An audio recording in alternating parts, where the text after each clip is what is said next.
Basic math का जो topic चल रहा था आप लोगों का फैक्टराइजेशन यानी गुणनखंड, ठीक है। इसी में हम लोग आज कुछ क्वेश्चन को लेकर चलेंगे और क्वेश्चन को सॉल्व करने का क्या अप्रोच होगा हम लोग वीडियो में कवर करेंगे, ठीक है। चलिए ध्यान दीजिएगा, आपके पास क्वेश्चन दिख रहा है ना। फर्स्ट क्वेश्चन क्या है, 3x into y plus 2z plus 5a into y plus 2z, है ना। ये क्वेश्चन आपका है जिसको करना क्या है, गुणनखंड निकालना है, ठीक है। यानी कि फैक्टराइजेशन इसका निकालना है, फैक्टराइज करना है। तो आपको क्या करना चाहिए, है ना। हम आपको क्या बताए थे कि जब भी, पहली बात तो ये देखिए कि प्लस माइनस से सेपरेट होने के बाद टर्म कितने हैं आपके पास कितने टर्म है। देखिए प्लस से सेपरेट होने के बाद देखिए प्लस, अगर क्वेश्चन में प्लस माइनस भी हो सकता था तो मान के चलिए ये क्वेश्चन में प्लस दिया हुआ है, ठीक है।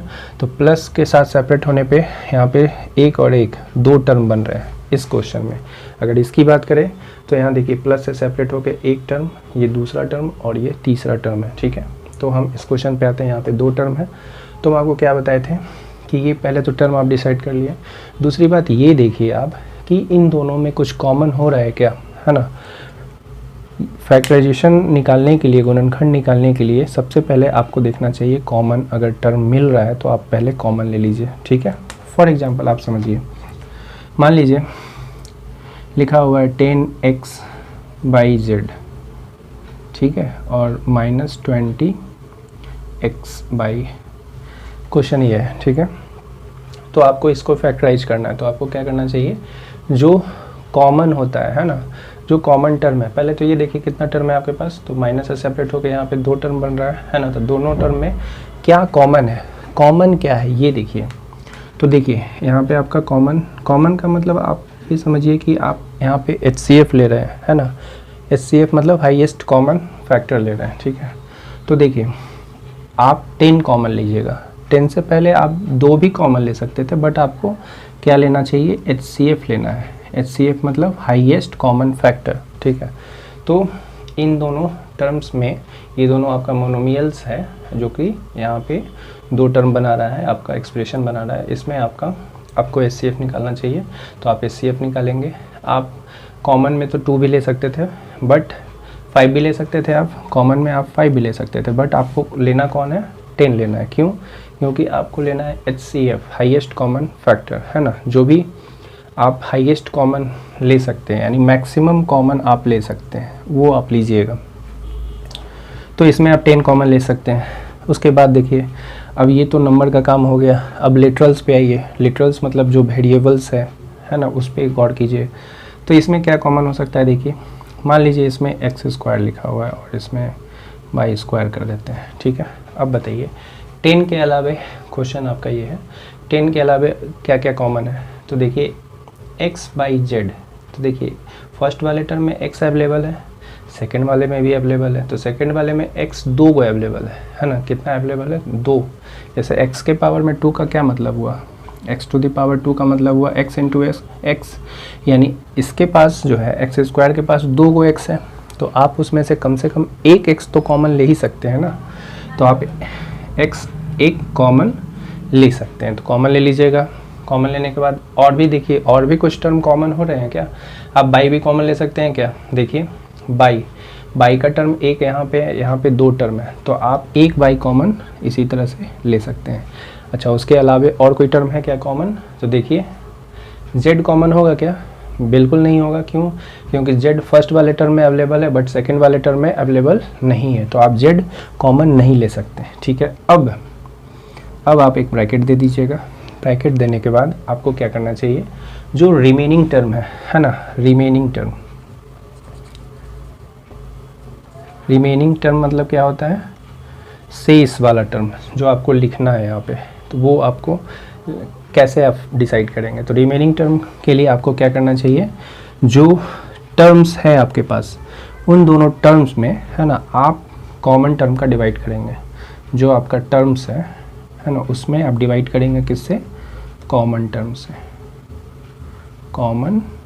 से, ठीक है।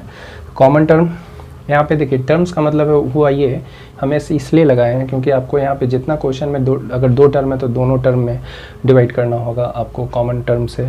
अगर 3 टर्म होता तो तीनों टर्म से करते बारी बारी से। तो इसलिए हम टर्म्स लिखे हैं। यहाँ पे कॉमन टर्म का मतलब एक ही टर्म है, यहाँ पे जो आप कॉमन लिए हैं वो एक टर्म है, सिंगल टर्म है, तो आप उससे क्या कीजिएगा, डिवाइड कीजिएगा, तो डिवाइड कर लीजिए। वैसे तो आप आंसर डायरेक्ट लिख सकते हैं, बट आप इसको समझ लीजिए कैसे लिखेंगे आप।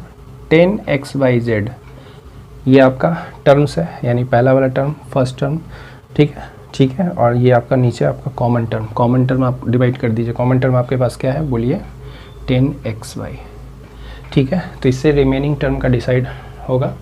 तो आप जो है देखिए काट के कौन कटता है, 10 कट गया, x कैंसिल हो गया, y भी कैंसिल हो गया, रिमेनिंग टर्म आप देख रहे हैं क्या है, यहाँ पे z है, तो आप यहाँ पे क्या लिखेंगे, z लिखेंगे। फिर आप माइनस लिख देंगे, अगर क्वेश्चन में प्लस होता है तो आप प्लस लिखते हैं, ठीक है।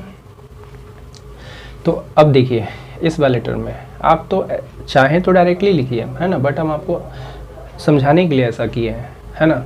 आप इसको डायरेक्टली कर सकते थे। 10 के टेबल में 20 कितने टाइम्स में आता है, ये देखिए 10 के टेबल में 22 टाइम्स में आता है, तो आप 2 लिख लीजिएगा। उसके बाद देखिए ये xy है ना, फर्स्ट वाला टर्म, ये जो आपका कॉमन टर्म है xy है, तो देखिए यहाँ पे जो आपका टर्म्स है, सेकंड टर्म में x स्क्वायर है, तो आप x स्क्वायर में से एक x हटा लेंगे तो आपके पास एक x तो बचेगा ही, है ना। और देखिए आप y स्क्वायर में से आप y हटा लीजिएगा तो रिमेनिंग टर्म आपका क्या होगा, y होगा, ठीक है। तो ये आपका आंसर हो जाएगा, ठीक है। तो इसको नोट डाउन कीजिएगा।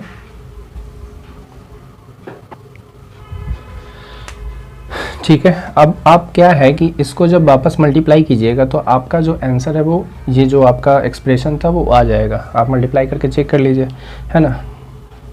तो देखिए 10xy इंटू जेड आप कीजिएगा।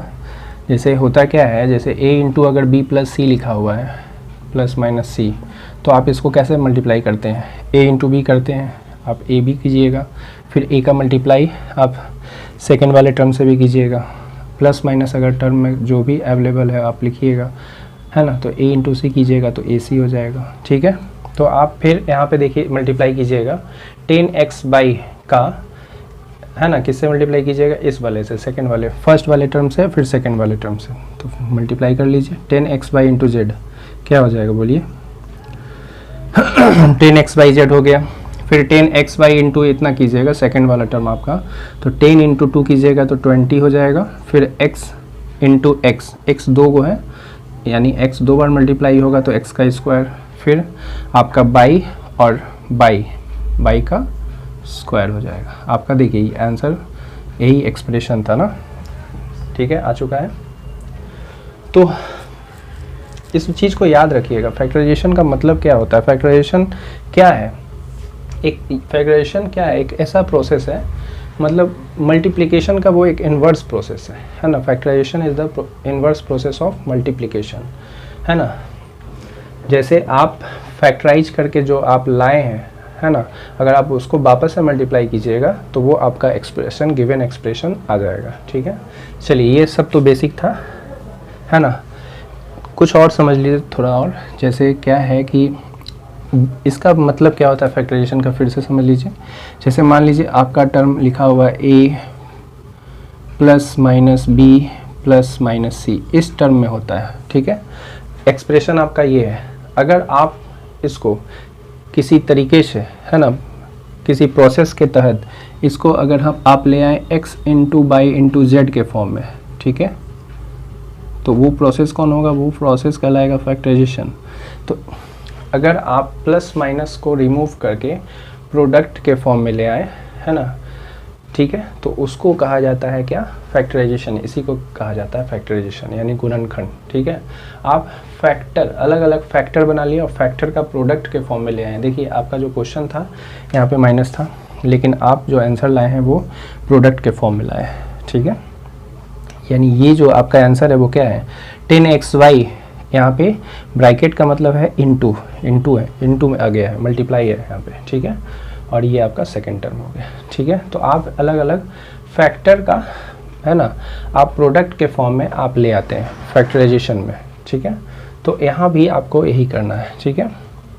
चलिए आप यहाँ पे देखिए बेसिक रूल क्या कहता है, अगर कॉमन होता है टर्म्स, अगर कॉमन हो रहा है तो आपको कॉमन लेना चाहिए, तो आप कॉमन ले लीजिए। अगर कॉमन होता है तो कॉमन लीजिए। देखिए यहाँ पे y प्लस 2z, यहाँ भी y प्लस 2z, आपके पास दो टर्म बताया, आपके पास दो टर्म है यहाँ पे, एक टर्म देखिए प्लस से सेपरेट होके एक टर्म ये है, प्लस से सेपरेट होके ये दूसरा टर्म, तो इन दोनों टर्म में बाई प्लस 2z दोनों में अवेलेबल है, तो आप कॉमन ले लीजिएगा, बाई प्लस 2z कॉमन लीजिएगा। कॉमन लेने के बाद जो रिमेनिंग टर्म है वो आप लिख दीजिएगा।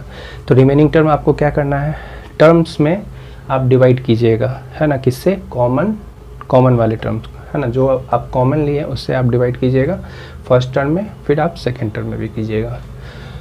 तो by plus 2z into 3x में से आप बाई प्लस 2z जब हटा दीजिएगा तो यहाँ पे रिमेनिंग टर्म क्या बचेगा, 3x होगा, फिर आप प्लस दे दीजिएगा। फिर आप इसमें आइए, सेकेंड वाले टर्म में भी बाई प्लस 2z जब हटा दीजिएगा, कॉमन लेने का मतलब वहाँ से आप उसको हटा लिए हैं, कॉमन ले लिए हैं, तो कॉमन लेने के बाद जो रिमेनिंग टर्म आपका होगा यहाँ पे क्या होगा, 5a।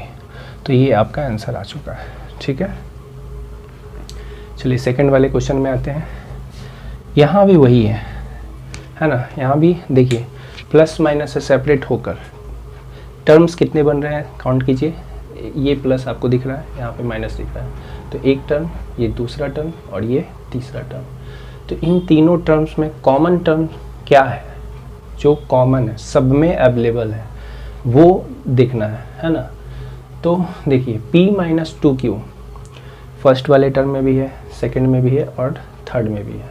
अच्छा देखिए इसके पास तीन पावर में 3 है, ठीक है, यानी इसके पास p माइनस 2q 3 बार है ना, और इसके पास 2 बार है, लेकिन इसके पास एक ही बार है। तो आप कॉमन कितने बार लीजिएगा, बोलिए। इसके पास 3 है, इसके पास 2 है, इसके पास 1 है। जब आप पूरे में कॉमन की बात करेंगे तो एक वाला कॉमन लेंगे ना आप, है ना, क्योंकि अगर आप एक से ज़्यादा, मान लीजिए आप 2 कॉमन लीजिएगा, तो सपोज p माइनस 2q का आप स्क्वायर कॉमन ले लीजिएगा, तो आपके पास फर्स्ट में तो कोई बात नहीं, आप डिवाइड करके लिख दीजिएगा, सेकंड में भी लिख दीजिएगा टर्म में, लेकिन थर्ड वाले में वो तो अवेलेबल ही नहीं है, तो आप उसमें से कॉमन कैसे लीजिएगा, है ना। कॉमन लेने के लिए उसमें अवेलेबल भी तो होना चाहिए ना टर्म में वो। तो इसके पास तो p माइनस 2q का स्क्वायर अवेलेबल ही नहीं है, तो आप उसमें से कॉमन नहीं ले पाएंगे, है ना। इसलिए आपको कॉमन का मतलब जो तीनों में है ना होना चाहिए। चलिए, तो कहने का अर्थ है p माइनस 2q तो कॉमन लीजिएगा ही, साथ ही साथ नंबर भी देख लीजिए। नंबर यहाँ पे 10 है, फिर 6 है और फिर 20 है। तीनों का अगर आप HCF लीजिएगा तो कितना होगा, है ना। HCF मतलब हाईएस्ट कॉमन फैक्टर, जो सबसे ज़्यादा जो आप कॉमन ले सकते हैं, है ना। मैक्स टू मैक्स क्या कॉमन ले सकते हैं, देखिए अगर आप 2 लेंगे कॉमन, तो 2 कॉमन ले सकते हैं, तीनों में आ जाएगा। 2 से ज़्यादा भी सोचिए, 3 तो आप ले नहीं पाएंगे, 3 के टेबल में 10 नहीं आएगा, है ना, 20 भी नहीं आएगा, बट यहाँ 6 आ जाएगा। तो 3 भी नहीं ले पाएंगे क्योंकि इन दोनों में अवेलेबल नहीं है। आगे देखिए, आगे कुछ और सोचिए, 5 ले सकते हैं क्या। 5 अगर कॉमन लीजिएगा तो आप क्या है कि फर्स्ट वाला टर्म और थर्ड वाला टर्म से आप कॉमन ले लीजिएगा, लेकिन आप 6 में से 5 कॉमन नहीं ले पाइएगा, ठीक है ना। तो कहने का अर्थ है आप 5 भी कॉमन नहीं ले पाएंगे, तो आप जो है कॉमन क्या लीजिएगा, मैक्स टू मैक्स जो आप कॉमन ले सकते हैं वो एकमात्र टर्म है जो है नंबर में 2, ठीक है।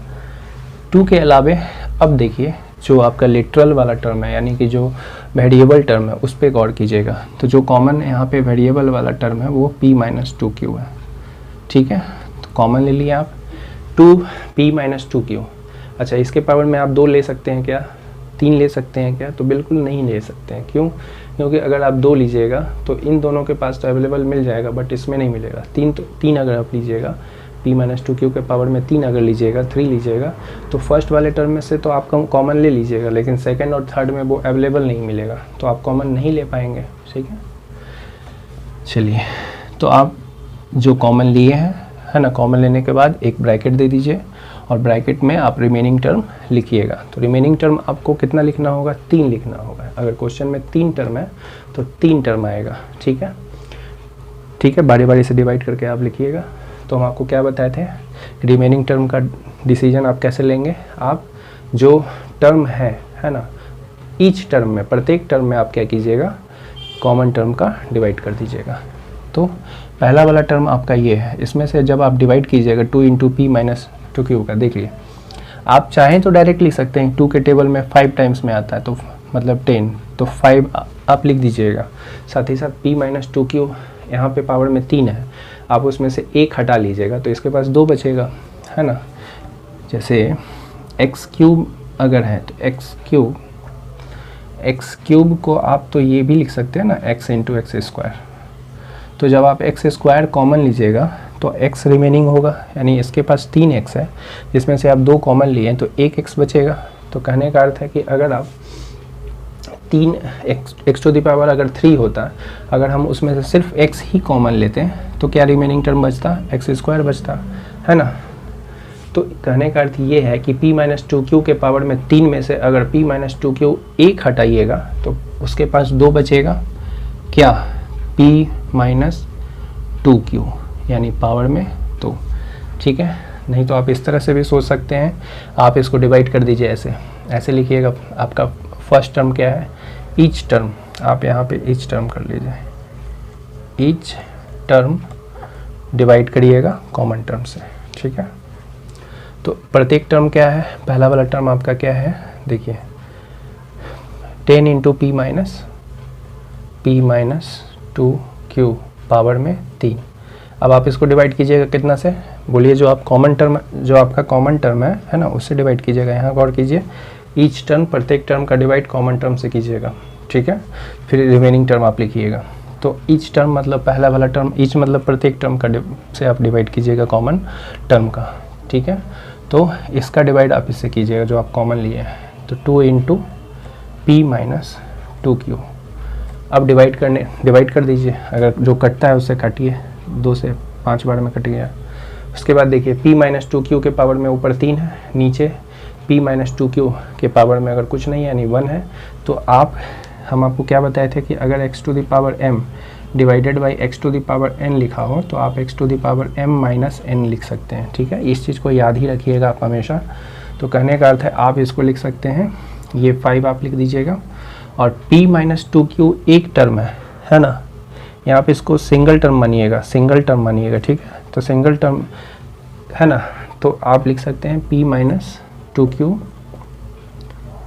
To the power 3 minus 1। तो आप कीजिएगा इसको सॉल्व, तो 5 into p minus 2q to the power 2 आ जाएगा, ठीक है। हम यहाँ पे वही लिखे हैं। अब आप डायरेक्टली ये तो आप डिवाइड करके समझ गए, आपको ये करना नहीं है ना, बस आपको डायरेक्ट ही लिखना है। तो आप लिखिएगा। चलिए सेकंड वाला टर्म देखिए, सेकंड वाले टर्म में 2 के टेबल में 6 कितने टाइम्स में आएगा, बिल्कुल 3 टाइम्स में आएगा, ठीक है। तो आप 3 लिख दीजिएगा।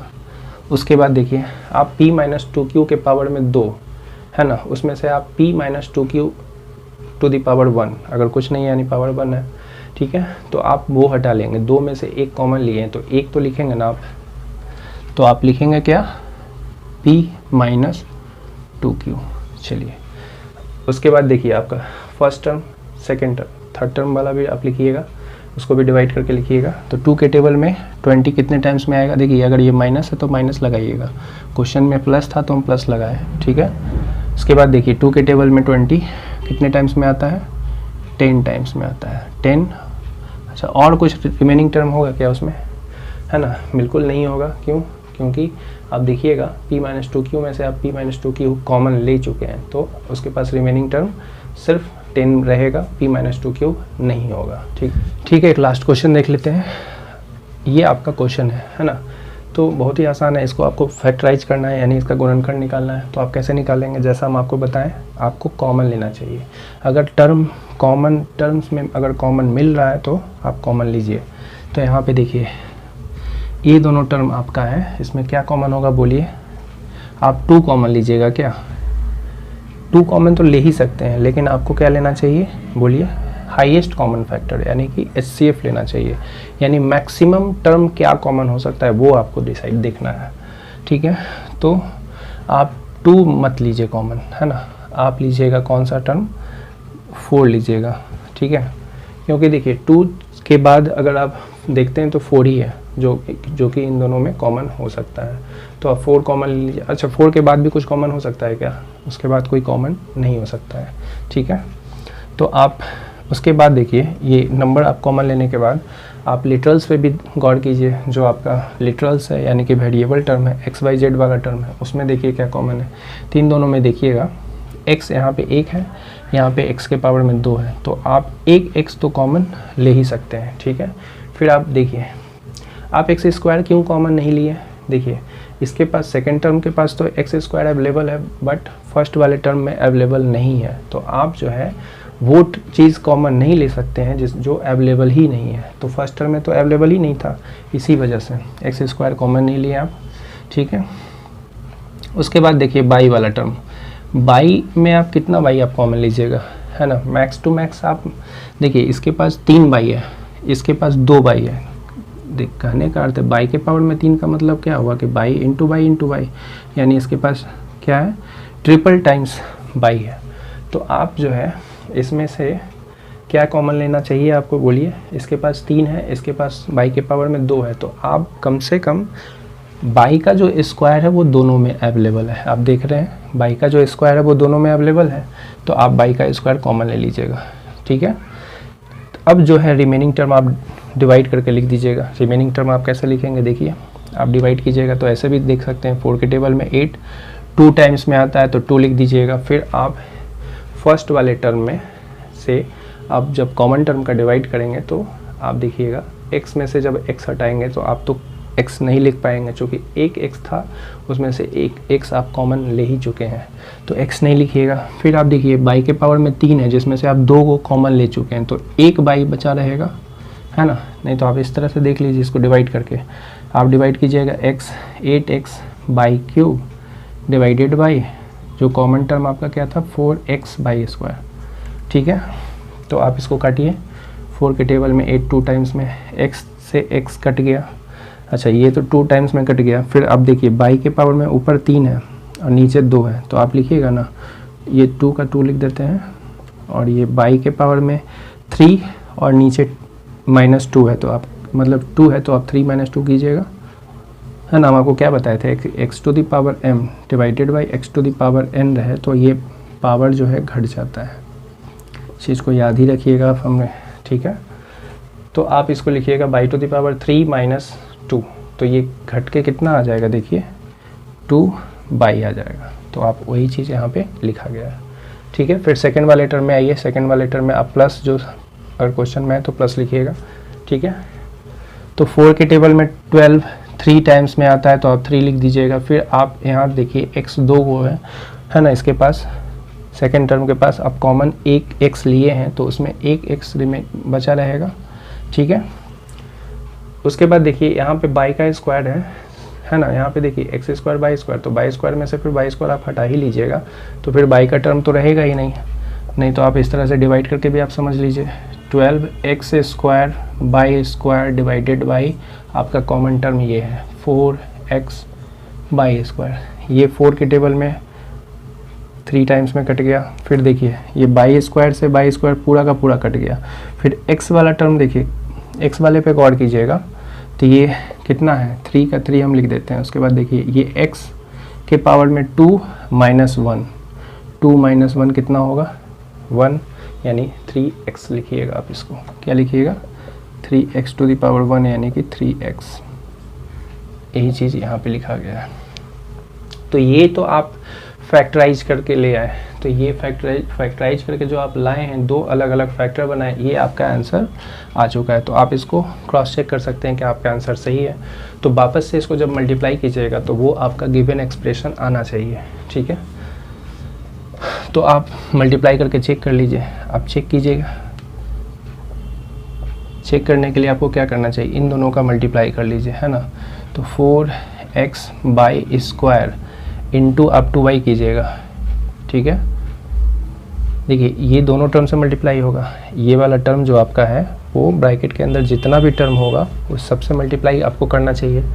तो आप इसका मल्टीप्लाई आप इससे किए, ठीक है। फिर आप ये वाला प्लस लगा दीजिएगा यहाँ वाला, फिर आप लिखिएगा 4x by square, 4x by square into 3x लिखिएगा। अब आप इसको सॉल्व करके देख लीजिए, 4 × 2 = 8 है ना। x देखिए x 1 है, यहाँ पे तो x नहीं है तो x तो आप लिखेंगे ही। फिर आप देखिए बाई के पावर में 2 इंटू बाई यानी कि बाई के पावर में 3 आ जाएगा, ठीक है, प्लस ये वाला प्लस यहाँ लिख दिए। फिर 4 3 जा कितना आ गया 12, यहाँ देखिए x इंटू एक्स कितना हो जाएगा x का स्क्वायर फिर बाई का स्क्वायर। तो आपका ये गिवन एक्सप्रेशन यही था, आप चेक कर लीजिए, ठीक है। तो आज के लिए हम इतना ही रखते हैं। अगर आपको वीडियो पसंद आता है तो चैनल को सब्सक्राइब कीजिए, साथ ही साथ अपने दोस्तों को शेयर भी कीजिए और कमेंट करके ये भी बताइए कि आपको कौन सा टॉपिक पढ़ना है। Thank you.